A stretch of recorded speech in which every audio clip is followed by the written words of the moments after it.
Mature content. Open your legs, princess. Why? Because I'm going to eat this pussy until you're crying and begging me to fuck you. She shivered. And then? Then I'll flip you over, slide my cock in, and ruin you until you're dripping down your thighs and moaning my name like a prayer. Violet never imagined she'd become nothing more than a substitute in her 4-year relationship. But ever since his childhood sweetheart returned, she's been the second choice. The final blow was when two of them fell into the pool. He didn't hesitate, he saved her instead. Left to drown, Violet was pulled from the water by a mysterious stranger, who now wants nothing more than to have her in his bed. Too bad that stranger turns out to be her boyfriend's father, Hades Sinclair. I almost drowned. Violet. Between you and me, Violet, if we both fell into the water, who do you think he'd save? Nora asked, a wicked grin curling on her lips. What? I barely got the word out before she turned toward the pool, her smile deepening. And without warning, she grabbed my hand and dragged us both under. If your partner of 4 years and your childhood sweetheart both fell into a pool, and neither of them could swim, who would you save? Who would you run to first without thinking? Most men would say their girlfriend. That's the obvious answer, isn't it? So why did Matthew run past me, his girlfriend, and dive straight toward her? His childhood sweetheart. Nora, he screamed, jumping into the water.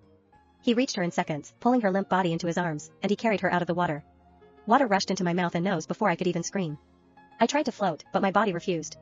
My arms flailed, my hands slapped against the surface, but I couldn't stay up. I was sinking. And to make it worse, he didn't even look back at me. Nora. Nora, wake up. Please, wake up. Matthew shouted, his voice cracking with desperation, as if he couldn't imagine a world without her, as if she were the love of his life. And there I was, his girlfriend of 4 years, still struggling in the pool, about to die. How ironic.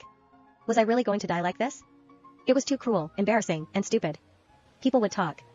They'd whisper over my grave. That's the girl whose boyfriend let her drown to save another woman. This was so unfair. What did I do to deserve this? I've always been there for him. I sacrificed so much for him. I did everything I could to make him happy. So why? Why would he choose the woman who gave him nothing? How does that make any sense? God, she's awake. Nora, are you okay? His voice was full of relief. Wasn't I still in the water? I blinked through the stinging chlorine, catching one last glimpse of Matthew, his arms wrapped tightly around her, his eyes locked on her face. Hey, dude, your girlfriend is still in the water, someone shouted. Matthew turned, his gaze snapping to me, like he'd just remembered I existed. Violet, he yelled, but it was too late. I couldn't breathe. The world dimmed. My limbs went heavy.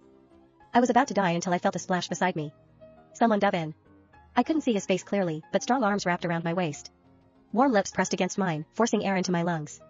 I clung to his chest as he swam, dragging me upward until my back hit the cold,